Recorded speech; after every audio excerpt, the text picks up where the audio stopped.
Bismillahirrahmanirrahim. Assalamualaikum warahmatullahi wabarakatuh.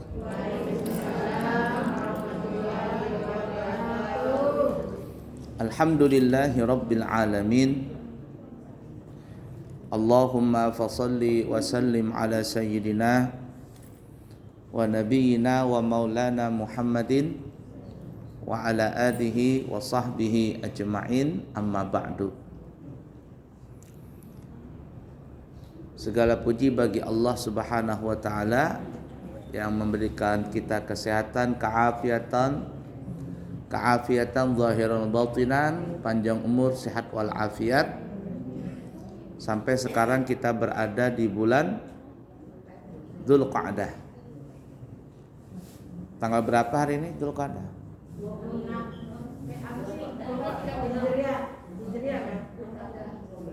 Ya, yang penting masuk bulan Dzulqa'dah. Tanggal 5 atau tanggal 6 hari ini ya. Bulan Dzulqa'dah. Artinya tidak lama lagi kita akan masuk di bulan haji. Artinya di bulan Dzulhijjah.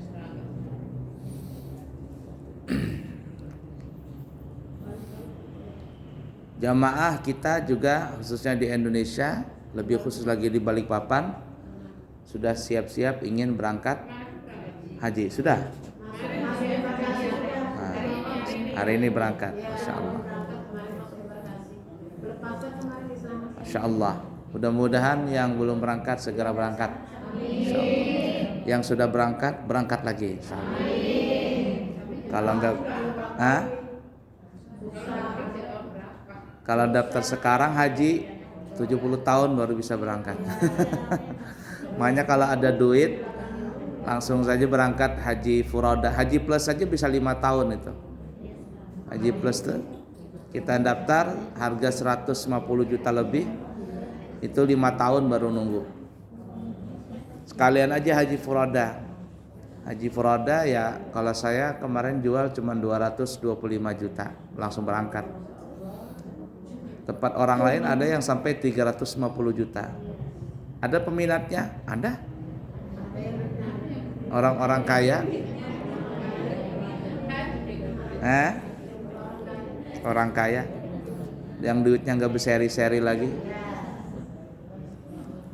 Ya ala kulli hal, mudah-mudahan bisa berangkat semuanya ya.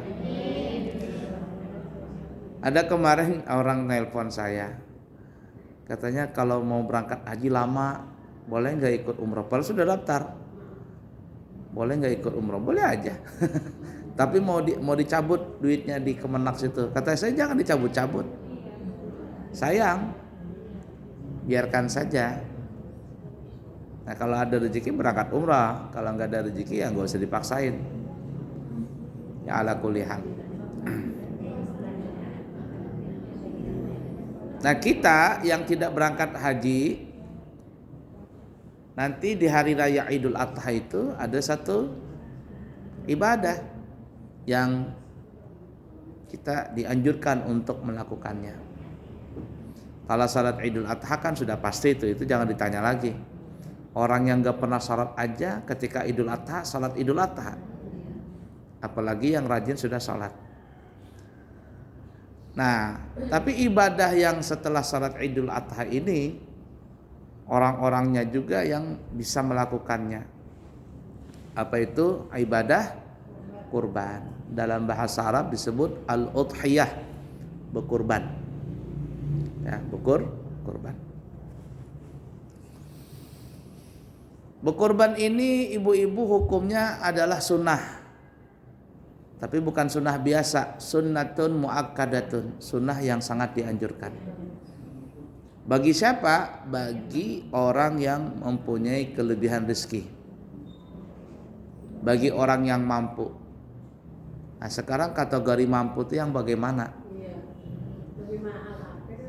Nah itu dia. Rokok setiap hari 2 bungkus bisa aja suaminya ibu-ibu itu.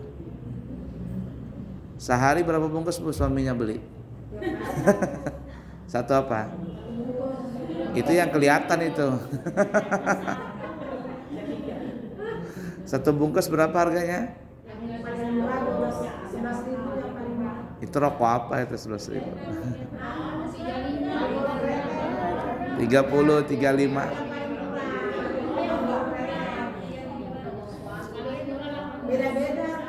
Kalau rokok yang 12.000 itu rokok giling itu aja.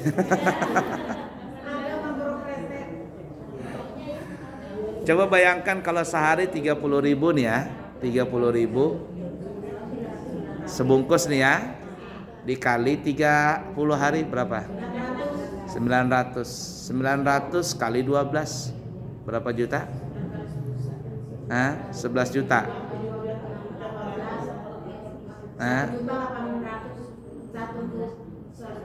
11 juta. Nah itu 12 juta kurang 200.000. Itu kalau beli kurban itu sudah berapa ekor itu? 4 jiwa itu. Nah itu 1 ekor sapi limosin.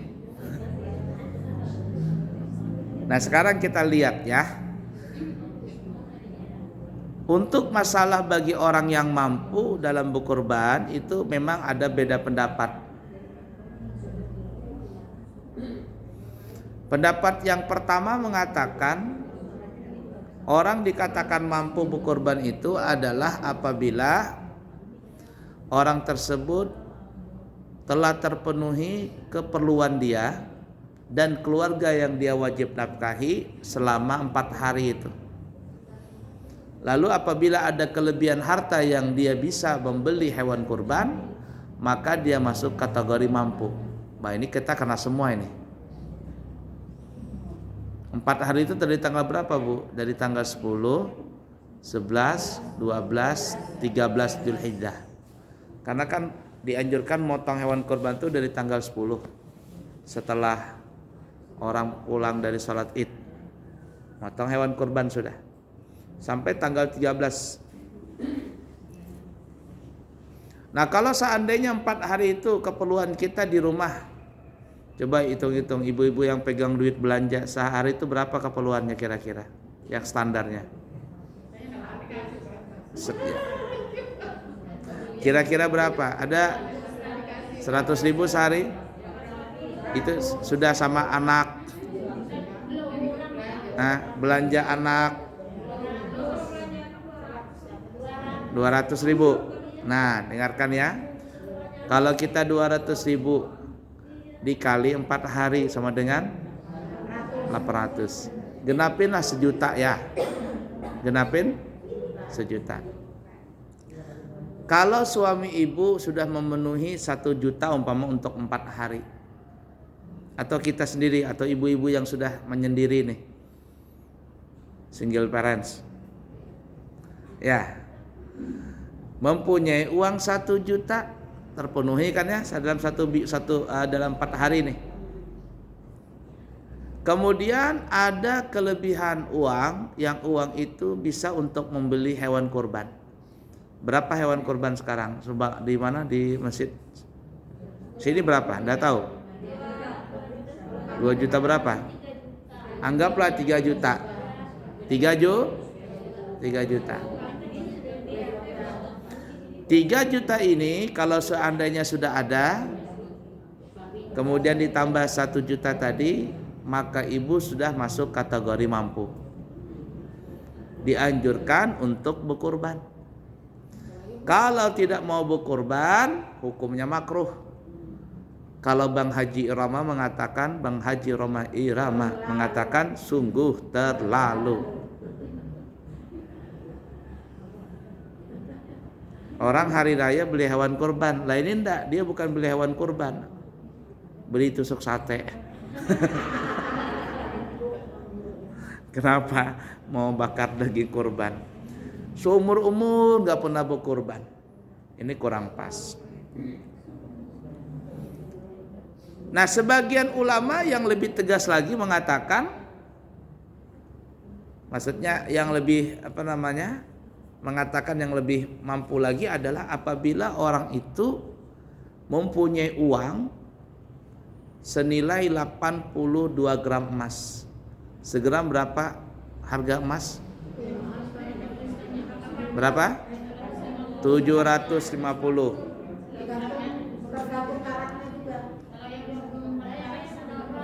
1 juta. Nah, kita anggap 1 juta. Sekarang kan di YouTube itu kan lagi pamer emas. Sekarang nggak lagi ibu-ibu pamer emas, pamer tas Hermes. Sekarang tasnya tas emas. Ya, ngapain tas Hermes harga 1 miliar? Hanya orang-orang yang tahu, tapi kalau tas emas kelihatan mentereng. Itu kan di YouTube, itu kan di Facebook, di mana itu. Yang orang Bugis itu saya nggak paham, cuma saya ketawa saja. Ada ibu-ibu itu, yang ibu haji siapa itu, wah emasnya lengkap. Orang yang bikin konten-konten. Di Balikpapan ada nggak orang jual tas emas itu? Belum ada ya? Kayaknya nanti lagi lagi tren nanti itu. Jual emas, jual tas emas. Saya belum pernah lihat di Mekah, Madinah orang jual tas emas, itu belum pernah. Tapi kalau gelang-gelang yang itu ada. Saya kaget juga kok ada orang jual tas emas. Ternyata di Sulawesi banyak peminatnya itu. Saingan ibu haji itu. Enggak, dijual di toko emas. Saya ada lihat di YouTube-nya itu dijual memang. Macam-macam, ada yang kecil, ada yang besar. Ada yang aja harganya 35, ada yang harganya sampai 100 juta ada. Ya. Kalau di Jakarta pakai tas emas itu naik ojek pulang nggak punya tangan.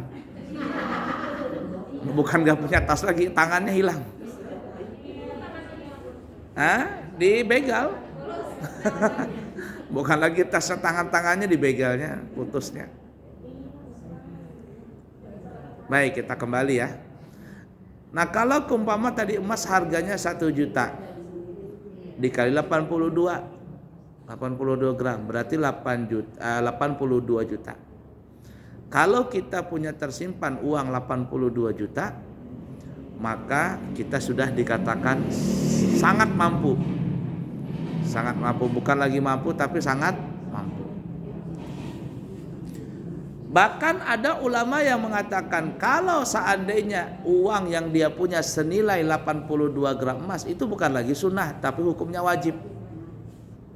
Bukan lagi sunnah, dia dia berkorban, tapi hukumnya wajib. Karena senilai dengan zakat emas itu tadi. Tapi untungnya dalam mazhab Syafi'i kita bagaimanapun kayaknya berkorban itu sunnah aja. Korban itu hukumnya sunnah. Sebagaimana hadis riwayat Imam Tirmidzi, Nabi mengatakan umirtu bin nahri wa huwa sunnatun lakum. Aku disuruh, kata Nabi, untuk berkorban tapi sunnah bagi kalian. Aku wajib tapi bagi kalian sunnah.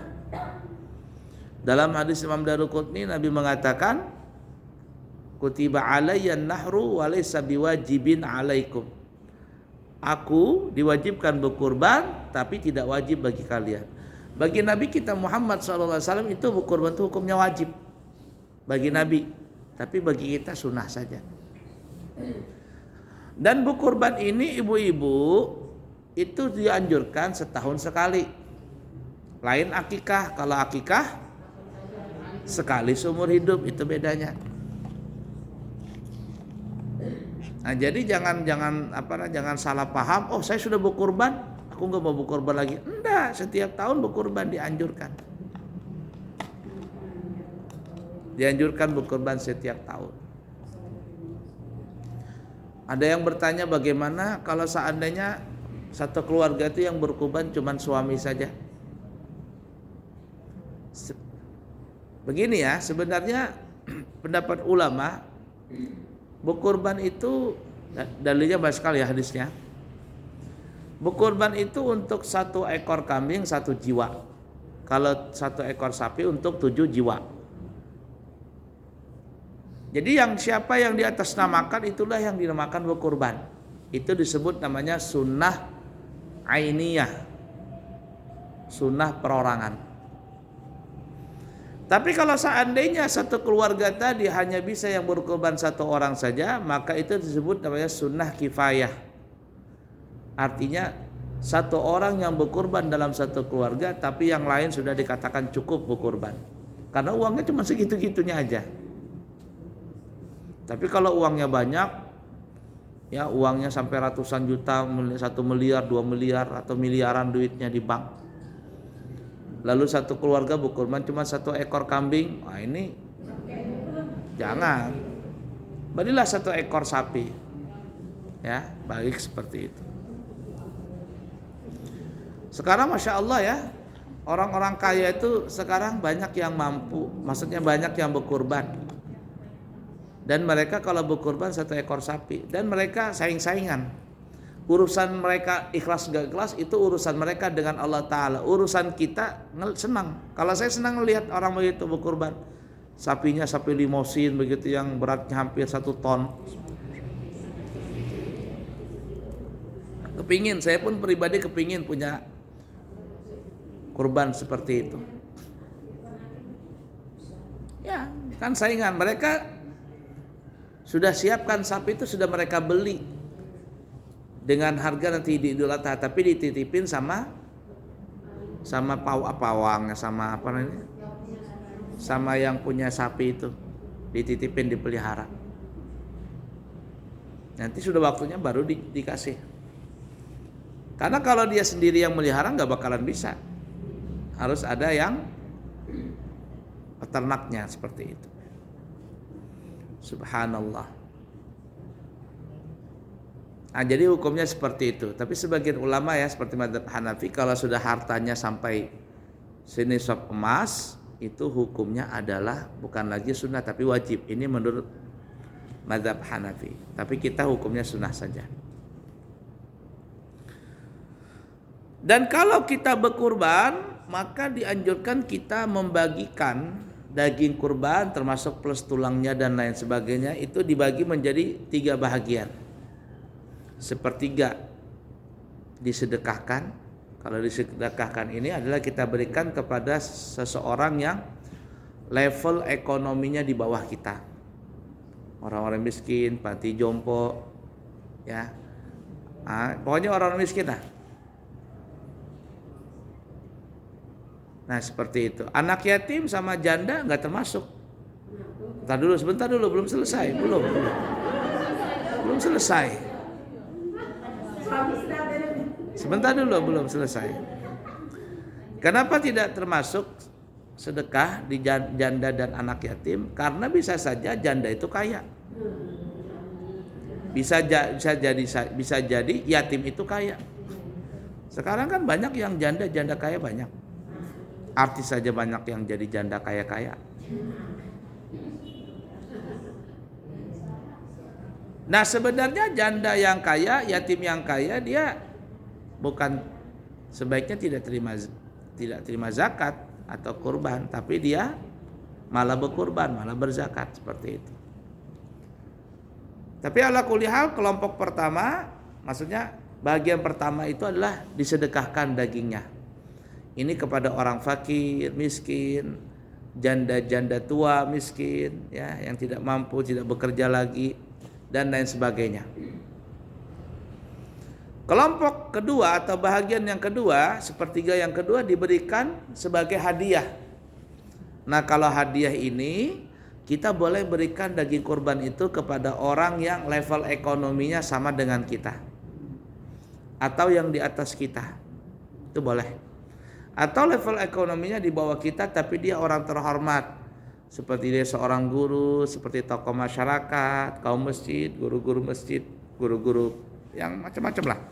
Maka sebaiknya kalau kita berikan kepada mereka itu jangan bilang sedekah, tapi kita bilang hadiah. Kenapa hadiah? Sebagai penghormatan kepada orang tersebut. Jadi sebenarnya daging kurban ini ibu-ibu siapapun boleh makan ya. Mau orang miskin, orang kaya, boleh aja semuanya. Cuman kalau bisa orang kaya yang sering makan daging jangan terlalu banyak makan daging. Kolesterolnya sudah terlalu banyak, itu lemaknya di mana-mana. Bagi-bagilah sama yang lain. Nah kemudian sepertiga yang ketiga untuk dia dan keluarganya. Untuk dia dan keluarganya. Untuk dia, keluarganya, keluarga dekat, keluarga jauh dia kasih. Nah seperti itu. Jadi kalau ibarat kata kambing itu beratnya 12 kilo dagingnya, bagi 3, 4 kilo, 4 kilo. Dan kalau daging kurban itu tidak mesti harus habis langsung hari itu atau sampai tanggal 13. Boleh saja disimpan. Ya, masukkan kulkas. Apalagi kita punya kulkas zaman sekarang. Waktu-waktu kita ada, kita ambil, kita masak lagi. Boleh aja. Tidak ada masalah. Mudah dipahami ibu-ibu ya? Ini kalau kurbannya kurban sunnah. Tapi kalau kurbannya kurban wajib seperti dia bernadar ingin berkurban. Umpama ibu-ibu bilang, ya Allah, kata ibu-ibu ya, dagangan saya nggak laku-laku, kalau saya punya dagangan laku ini besok dapat 1 juta katanya, nanti mau berkurban. Nah nadar dia. Atau mau jual rumah nggak laku-laku ini, ya Allah kalau dapat bisa jual rumah ini harganya 1 M, mau kurban 1 ekor sapi harga 50 juta umpama, kan ada sapi 50 juta ya, pokoknya yang paling bagus lah. Ketika dia bernadar dan dikabulkan hajatnya, maka wajiblah bagi dia untuk berkorban itu. Nah kalau korban nazar, mau tidak mau semuanya dia berikan kepada orang lain. Nggak boleh dimakan, dia nggak boleh makan, dan keluarganya yang wajib nafkahi dia nggak boleh makan, keluarganya itu. Ya, berikan semuanya, dikirim. Yang nggak boleh makan kurbannya dia. Tapi kalau dia dikasih kurban dari orang lain nggak apa-apa. Jangan bilang tukar-tukaran, itu ngakal-ngakalin Allah Ta'ala nanti.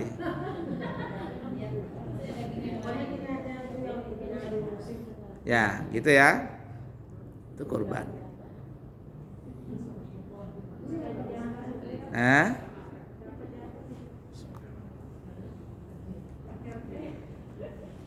Baik, untuk semarak, siapa tahu ada yang ditanyakan. Aku yang mau tanya. Ya. Apa benar kalau kita ini akikah? Apa betul kalau kita akikah itu yang akikah itu tidak boleh makan dagingnya itu? Yang akikah itu boleh aja makan. Cuman akikahnya akikah sunnah. Tapi kalau akikah nadar, kayak tadi contohnya seperti kurban nadar, itu nggak boleh dimakan, dikasihkan semuanya. Iya, kalau niatnya seperti tadi, kalau jual rumah laku umpama mau akikah, ya dipaksikan semuanya. Iya, soalnya ada yang bilang katanya kalau akikah itu tidak boleh makan. Nggak, boleh aja, boleh. Asal bukan akikah nadar. Nah bedanya ya ibu-ibu ya, kurban dengan nadar, kalau kurban diberikan dagingnya dalam kondisi mentah. Tapi kalau akikah dalam kondisi bagaimana, dia nggak bisa mau masak, nanti nggak bisa makan, nggak tahu cicipin juga rasanya apa gitu. Terus saya kurban itu, akunya tiap tahun itu atas nama bapaknya itu. Ya. Tidak apa-apa ya? Ya tadi kata ulama itu namanya sunnah kifayah. Arti sunnah kifayah yang berkurban atas nama kepala keluarga, tapi yang lain sudah dianggap berkurban. Sudah masuk. Tapi kurang afdal, lebih afdal semuanya berkurban. Jadi kalau lebih afdalnya itu tahun ini bergantian itu apa? Boleh begitu. Boleh seperti itu. Terserah saja mau tiap tahun gantian atau tiap tahun suaminya saja di atas namakan kepala keluarga gitu kan ya. Semuanya hasalah sunnah, artinya kurbannya sah semua, tidak ada halangan, semuanya sah. Cuman kalau bisa yang afdalnya itu umpama di keluarga itu ada 7 orang, ya 1 ekor sapi gitu loh semuanya. Nah, seperti itu. Ada lagi pertanyaan?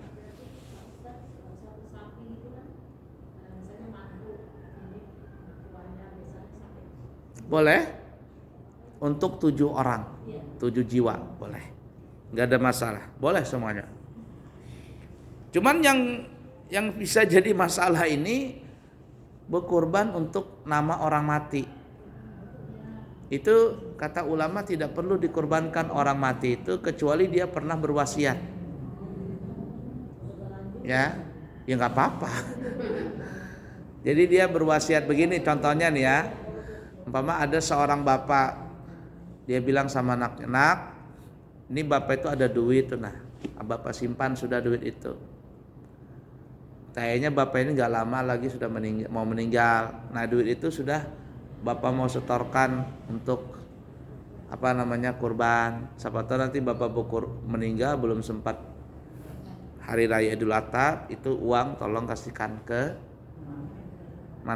panitia kurban untuk dibelikan sapi kurban. Nah ternyata bapaknya meninggal dunia duluan, maka boleh berkurban di atas namakan untuk bapaknya yang sudah meninggal. Tapi kalau seandainya tidak ada wasiat, tidak perlu dikorbankan. Tidak perlu dikorbankan. Karena tidak ada wasiat. Tapi ada juga sebagian orang mengatakan, walaupun ini tidak kuat pendapatnya, tapi ada yang mengatakan begini caranya. Yang berkorban itu adalah orang yang hidup, tapi yang berkorban yang hidup ini dia dia doakan pahalanya sampai untuk diniatkan untuk pahalanya bagi yang meninggal dunia. Ada sebagian mengatakan boleh seperti itu. Ya, ada yang mengatakan seperti orang tahlilan tuh, nah, yang baca tahlil siapa? Orang yang hidup kan, tapi pahalanya untuk orang yang mati. Nah, cuman pendapat yang paling kuat sebenarnya tidak begitu. Kalau ada orang yang meninggal itu sebelum meninggal wasiat untuk dikorbankan, korbankan. Tapi kalau nggak ada wasiat tidak perlu dikorbankan. Mudah dipaham kira-kira? Lain akikah. Kalau akikah ini kan sebenarnya itu kewajiban, sebenarnya bukan wajib juga ya. Artinya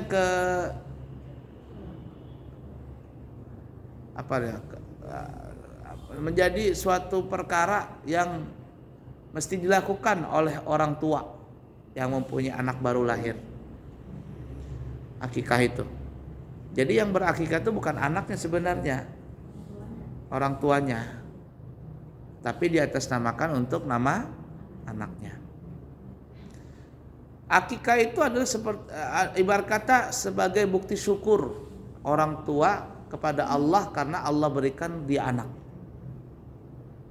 Nah itu akikah tadi dianjurkan untuk dilakukan pada hari ke-7 setelah anak itu dilahirkan. Kalau lahirnya itu hari Minggu, maka nanti akikahnya hari Sabtu. Motongnya itu hari Sabtu. Potongnya di hari Sabtu. Nah seperti itu. Kalau nggak bisa di hari ke-7, maka hari yang ke-14, 7 kali 2 minggu berikutnya. Kalau nggak bisa juga, maka hari yang ke-21, 7 kali 3. 7 kali 3. Kalau tidak mampu juga orang tuanya mengakikahkan di hari yang ke-21, hari yang ke-21 atau 7 kali 3 tadi, maka orang tua ini mesti tetap dianjurkan untuk mengakikahkan anaknya sebelum anak itu balik. Sebelum anak itu balik. Tapi kalau orang tuanya nggak mampu juga mengakikahkan sebelum anak itu balik, sampai anak itu balik dan dia punya kerjaan, punya uang sendiri, maka dianjurkan bagi anak itu untuk mengakikahkan dirinya sendiri. Dan akikah ini tidak ada putusnya sampai meninggal dunia. Artinya kalau ada masa kesempatan silakan. Walaupun yang sudah meninggal dunia, umpama ada orang punya anak meninggal dunia, ya akikahkan boleh. Sudah boleh diakikahkan. Kalau keguguran di atas 6 bulan itu dia sudah dianggap orang dewasa, dianggap manusia utuh maksudnya. Iya, di atas 6 bulan. Di bawah sebaiknya, maksudnya belum ya. Di atas 6 bulan. Tar dulu, belum selesai tar dulu. Apa tadi? Nah, lupa lagi saya tadi. Sebentar. Nah, sebentar dulu ya, saya selesaikan supaya nggak lupa saya. Nah, kenapa kok kita disuruh mengakikahkan diri kita sendiri walaupun kita sudah dewasa? Di mana dalilnya? Jawabannya adalah Nabi mengakikahkan dirinya sendiri dengan jumlah 100 ekor onta. Itu dilakukan sama Nabi setelah Nabi diangkat menjadi Nabi dan Rasul. 63 ekor dipotong dengan tangan beliau sendiri, dan 37 Sayyidina Ali yang motong. Jadi 63 itu Rasul yang motong. Dan dikatakan ketika beliau motong sendiri itu, onta pada berebutan kepingin dipotong. Potong aku ya Rasul, potong. Kenapa 63? Ternyata umurnya Nabi memang pas 63 tahun. Kemudian ada ulama mengatakan, kenapa sih mesti akikah? Walaupun anak itu sudah meninggal dunia. Kenapa? Ini ada pendapat, tapi pendapatnya Imam Ahmad bin Hanbal. Wallahu alam kalau ada pendapat lain. Hikmahnya salah satu akikah itu dianjurkan untuk diakikahkan anak kita itu adalah, ada mengatakan ya, siapa yang punya anak tetapi tidak diakikahkan, maka anak ini tidak bisa memberikan syafaat bagi kedua orang tuanya nanti di akhirat. Kita punya anak nih hafal Quran. Kalau hafal Quran itu kan Masya Allah tuh. Dia mengamalkan Al-Quran. Dia punya kartu untuk memberikan syafaat kepada kita. Kita umpama ya, naudzubillah min dzalik, mudah-mudahan jangan terjadi. Kita punya anak soleh, ternyata kita ini mau masuk neraka, naudzubillah min dzalik. Ini contoh saja, tapi jangan terjadi ya. Anak kita ini punya tiket apa namanya itu? Syafaat. Dia akan mampu menarik kita ini. Sudah bapak masuk surga aja, mama masuk surga. Ini saya punya kartu sakti nih, kartu syafaat nih. Ibarat kata seperti itu. Tapi ada ulama mengatakan seperti pendapatnya Imam Ahmad bin Hanbal, itu apabila ada anak tidak diakikahkan, walaupun dia punya kartu syafaat tapi tidak diakikahkan, maka dia tidak bisa memberikan syafaat itu kepada orang yang dia kepingin berikan syafaat. Jadi ibarat kata itu kartunya itu belum dibuka pinnya.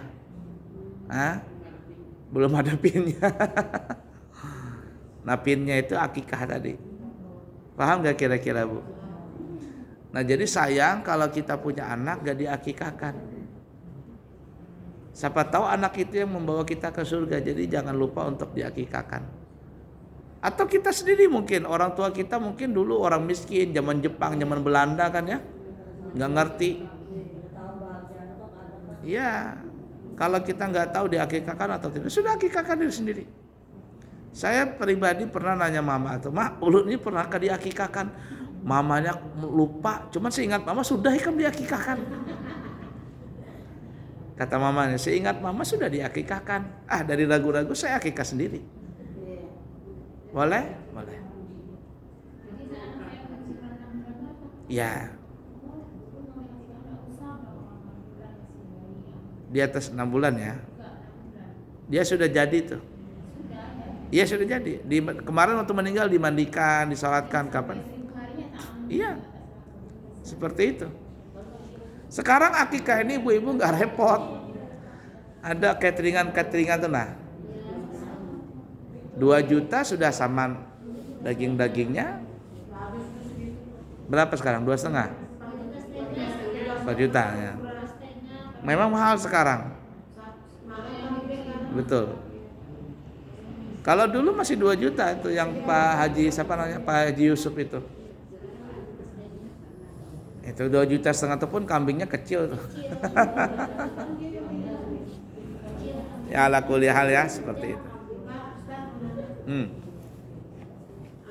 Sering ada pertanyaan dan saya pernah mendengarkan bahwa kan laki-laki itu ada yang mengatakan 2 ekor, Ya. perempuan 1. Tapi saya pernah mendengarkan Ustaz mengatakan itu boleh kalau 1, kalau memang adanya cuma 1, mampunya cuma 1 laki-laki dia Ustaz. Iya, boleh.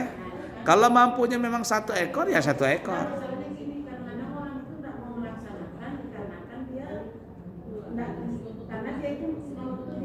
Dua. Saya menjelaskan nggak apa-apa satu kalau memang ada satu. Iya. Artinya gini loh ya, bukan berarti satu itu tidak sah saja. Tetapi nanti kalau ada rezeki lagi, tambahin lagi satu. Jadi nggak mesti wajib langsung 2 ekor. Dicicil aja. Lo mempunyai segitu kan? Kambing umpama 4 juta kali 2 8 juta. Wah itu berat juga. Daripada saya bilang nggak kamu laksanakan, sudah laksanakan aja Makan. satu ekor gitu. Satu lagi Ustaz pertanyaannya. Akikah hari itu anak saya itu yang diakikahin kan di Sulawesi.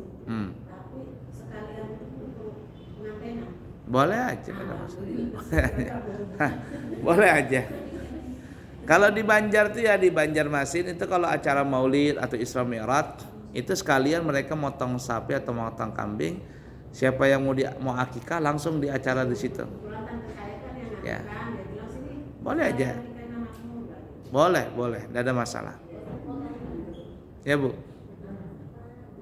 Dua anak yang dikasih cewek cowok tapi diganti sapi apa boleh? Boleh. Soalnya nggak kekambing. Ada pendapat membolehkan. Cuman yang afdalnya memang kambing. Tapi ada ulama membolehkan pakai sapi itu boleh akikah. Di Banjarmasin itu yang saya bilang tadi itu. Mereka pakai motong sapi di atas namakan untuk akikah. Seperti itu. Ya bukan. Ngambil jatahnya kan sapi 7 orang kan ya. Kalau dia laki-laki berarti dua jatah di situ. Paham nggak? Sapi itu 1 ekor untuk berapa orang? 7 kan ya. Kalau dia laki-laki akikah berarti 2 jatah di situ diambil. Nah seperti itu. Ya. Seandainya ada tetangga saudara nggak mampu untuk mengakikahkan anaknya, tapi saudara yang lainnya mampu, orang mampu, tapi dia mengakikahkan ponakannya Boleh. Intinya mengatasnamakan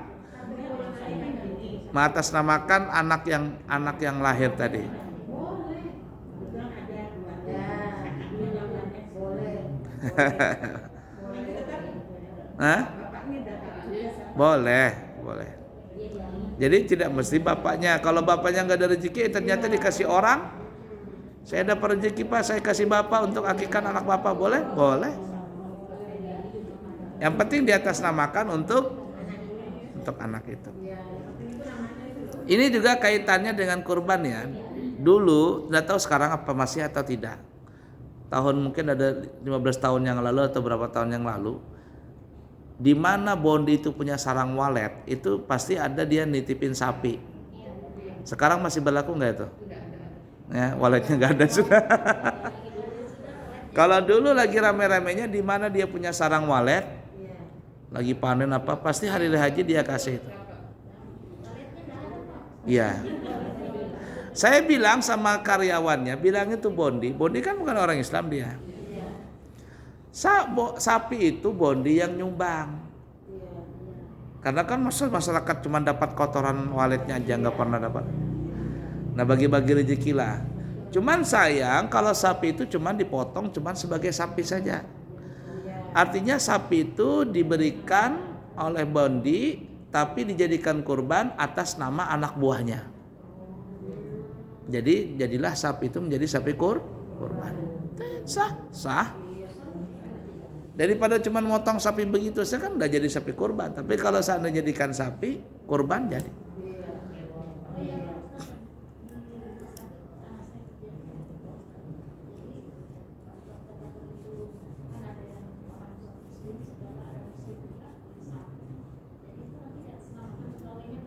Boleh. Ada dulu tahun berapa? Mungkin ada 3 tahun yang lalu saya dapat sumbangan sapi kurban dari Polda. Masuk sapi, disuruh ngambil kan ya, masuk. Akhirnya saya terima di pondok. Saya telepon yang ngasih ini, Pak. Bukan yang ngasihnya, yang pengurusnya. Ini sapi ini atas nama siapa Pak mau dikorbankan? Sebentar dulu Pak Yai, saya tanya dulu. Tanya, lama saya tunggu, udah ada kabar-kabar nih. Saya telepon balik, Pak itu atas nama siapa sih sapi itu? Mau dijadikan kurban atau apa? Itu Pak cuman sapi dari ini loh, kayak kan di Pol itu kan ada apa namanya, ada regu-regunya nih, ada yang apa namanya itu, tim apa? Ya apa namanya itu? Ya gitulah, apa saya kurang paham itu ada tim-tim forensik, tim ini, tim-tim itu nah. Ya kan ya ada tim yang macam-macam lah. Anu Pak itu timnya si anu Pak, timnya si dari kelompok ini katanya. Lah terus apa? Sapi kurban apa? Enggak, pokoknya dia nggak ngasih sapi aja gitu loh. Jadi bukan kurban, bukan. Lah terus sayangnya Pak, ya memang begitu niatnya. Lalu saya bilang bagaimana kalau saya atas namakan sapi ini atas nama guru-guru pesantren. Tapi izin dulu di sana, boleh nggak? Akhirnya ya boleh Pak katanya, dibolehkan katanya. Artinya itu sumbangan daripada mereka, entah yang itu orang Islam atau apa, nggak paham juga. Kelompok mereka kan ya. Nah, jadi sebagai sapi biasa, tapi saya minta izin bagaimana kalau diniatkan sebagai diatasnamakan sapi kurban untuk ustadz-ustadznya di sini. Boleh katanya, sudah. Akhirnya saya jadikan sapi kurban itu. Pahalanya sama, dagingnya sama, gak ada beda. Cuman ya levelnya naik. Levelnya menjadi sapi kurban gitu loh. Mudah dipaham kira-kira? Ya. Kalau yang anak-anak sekolah itu suka dimintain dari gurunya itu Sama. kurban. Itu latihan kurban saja. Sama di pesantren saya tiap tahun begitu. Saya tiap tahun di pesantren begitu. Saya bilang sama orang tuanya, Bapak Ibu, kami di pesantren ini kepingin melatih anak-anak ini berkurban. Sebenarnya bukan sapi kurban, itu cuma sokongan beli sapi aja. Saya bilang, nanti kumpulkan duitnya, berapa dapatnya, kalau kurang saya tambahi, kalau lebih alhamdulillah. Kalau kelebihan duitnya kita masukkan ke infak masjid. Seadanya kita beli. Dapat terkumpul 8 juta, 7 juta, 8 juta. Ada nggak sapi 8 juta, 7 juta? Ada. Tapi sapinya sapi betina. Saya pilih sapi betina harga 8 juta atau 9 juta saya beli. Cukup nggak umur? Kalau umurnya 2 tahun, tak beli. Jadi dibikinkan sapi kurban. Boleh saja. Bukan berarti jantan aja yang boleh. Nah, betina boleh dijadikan sapi kurban. Jadi di atas namakan siapa itu? Nah kemudian setelah beli sapi, tapi hampir rata-rata saya nambahin tuh. Saya nambahin. Nah kemudian saya sudah izin sama orang tuanya, sama santrinya. Ini kalian yang beli sokongan, tapi nanti sapi ini di atas namakan nama guru-guru kalian sebagai korban. Tapi kan ngomong kayak gitu gurunya. Ada, saya yang ngomong ini contoh di pesantren, saya yang ngomong. Makanya harus transparan supaya tidak ada dusta di antara kita. Tapi kalau tidak di atas namakan nama guru, ya jadi sapinya itu cuma sapi biasa saja. Motong sapi rame-rame, kemudian bakar sate rame-rame, makan rame-rame, ya akhirnya ya sapi biasa. Dapat pahala juga, cuman levelnya bukan level kurban. Level makan-makan rame-rame gitu aja. Ya, bagus. Cuman sebaiknya gurunya itu bilang dulu sama orang tuanya. Intinya supaya tidak ada dusta di antara kita. Makanya dilajarin. Kan mereka itu tidak begitu, kenapa? Karena tidak mengerti. Kalau seandainya mereka paham, diajarkan. Bikin surat ya, Bapak Ibu ini sumbangan berapa? 100 ribu atau 50 ribu? Ada yang 50. Bayangkan kalau 50, muridnya ada umpama 100 ya. Hah? Kenapa? Anggaplah 50 ribu sumbangan ya. Kemudian muridnya ada 150. 50 kali 150 berapa? 5 kali 15. Nah, dapat 1 ekor sapi. Dan ada duit kasnya itu, ada duit kasnya. Ya. Nah, jadi seperti itu cara supaya ndak sapi itu bukan sapi biasa, levelnya dinaikkan, niat levelnya dinaikkan menjadi sapi kurban, di atas namakan nama gurunya. Tapi supaya tidak ada dusta di antara kita, sebaiknya izinlah dahulu, karena kan sapi itu kan yang beli kan atas nama anak-anak dulu kan ya. Jadi nama anak-anak yang beli dibelikan sapi, kemudian anak-anak ini orang tuanya maksudnya ya, menyerahkan sapi itu kepada gurunya untuk dihadiahkan sebagai kurban atas nama guru-gurunya. Sebenarnya enak aja supaya jadi level pahalanya itu lebih tinggi lagi gitu loh. Boleh aja, nggak ada masalah. Ya 7, 1 ekor sapi 7 orang. Ya kalau punya sampai 5 ya satu. Gantian. Berarti kalau dari sekolah itu perlu kita Iya, disosialisasikan seperti itu. Ya intinya disosialisasikan cara seperti itu supaya sapi ini levelnya menjadi level pahala kurban gitu loh. Mudah ya dipaham ya? Ada lagi? Pertanyaan? Masih ada? Ya. Masya Allah. Zakatnya? Oh enggak. Kalau uangnya nggak habis-habis tiap tahun dizakatin. Kecuali sisa 50 juta, anda dizakatin lagi. Enggak, tiap tahun dizakatin. Pokoknya harus levelnya 82 gram emas. Kalau tersimpan uang itu 82 gram emas nilainya, dipakai kah nggak terpakai kan waktu tetap dizakatin tiap tahun ya. Kalau mau nggak dizakatin uangnya jangan sampai nisab, dibelikan apa gitu, selesai kan. Nah, emas itu kan semuanya punya emas. Ya itu tadi 82 gram. ya 2 gram. Kan alhamdulillah dikeluarin, amin. Tiap tahun mesti dizakatin. Oh, tiap tahun. Iya. Enggak, pertama kan zakat. Iya, tetap dizakatin.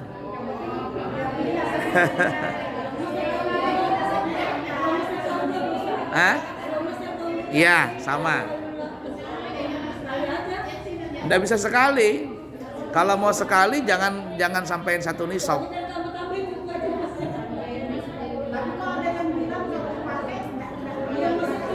Ya, Pak. Ributnya bagaimana saya menerangkan ini? Dengarkan ya, emas yang dizakat itu emas yang simpanan. Kalau yang dipakai, tapi kalau dipakainya sampai 100 gram, itu mah bukan perhiasan lagi, itu toko berjalan namanya. Ya, artinya emas simpanan orang Islam, investasi. Emas investasi. Kalau emas pakaian enggak. Berapa sih pakaian perempuan tuh standarnya pakai emas? Wih, ya standar. Arti standar itu enggak juga lebay banget. Nah, itu namanya lebay. Yang standar saja, cincin, giwang, kalung 30. Itu enggak kena zakat itu. Yang lewat itu nanti baru dihitung 1 gram, 2 gram, 3 gram gitu loh ya. Intinya emas investasi. Kalau emas perhiasan biasa nggak apa-apa. Tapi sekarang saingan emas. Nah ya itu, cincinnya gede banget.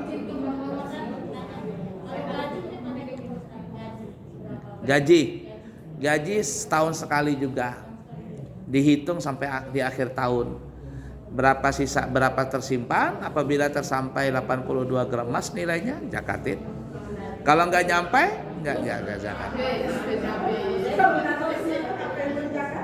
Ya, jualan begitu juga di akhir tahun dihitung semuanya. Di akhir tahun ini maksudnya ibu-ibu kapan kita mulai jualan, nanti setahun ke depan di tanggal yang kita mulai jualan itu kita zakatnya. Jadi zakat itu nggak mesti bulan puasa. Tahun ini segini puasa. Baru tahun banyak lagi bulan pertama dizakatin. Tetap dizakatin kalau sampai 1 nisab senilai 82 gram emas. Pokoknya kalau sampai nilai uang kita punya itu senilai 82 gram emas, wajib zakat.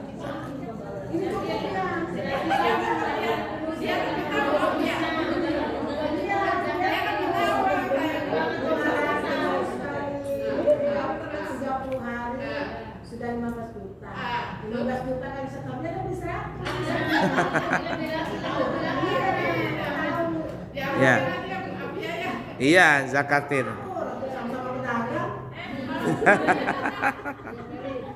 Ayo, cukup dulu ya. Soalnya kita sambung lagi.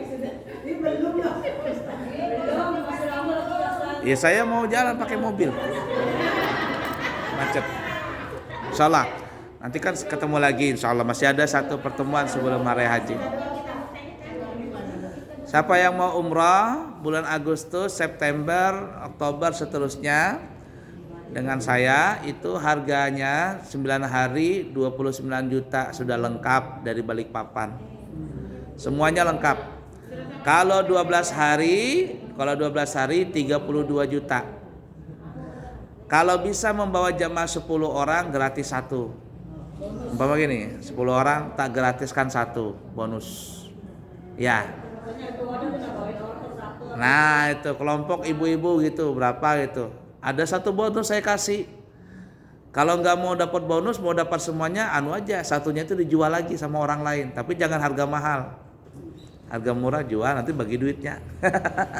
Ya kan harganya kan paketnya umpama 32 juta nih. 10 orang kan ya 12 hari. Dapat bonus satu. Supaya dapat semuanya sudah dijual umpama 25 juta. Berarti satu orang dapat berapa? 1,5 juta. Paham nggak maksudnya? Nah, jadi seperti itu. Siapa yang mau ikut, insya Allah nanti di bulan Agustus saya bawa lagi bulan Agustus. Pokoknya sering-sering baca surah Yasin, surat Tabarak, Waqiah, terakhir surat Tanah, surat Rumah.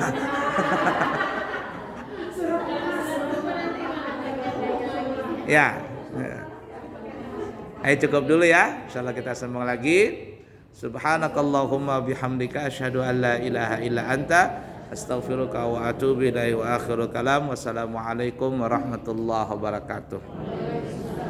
Allahumma inna nastauduka hadhil ma'lumat ma ta'allamna min ulumiddin fa'arji'ha ilaina kullama nahtad ilaiha waj'alna minal 'amilin bima 'allamtana. Wassallallahu ala sayyidina wa maulana Muhammadin wa ala alihi washabihi wasallam walhamdulillahi rabbil alamin. Taqabbalallahu minkum.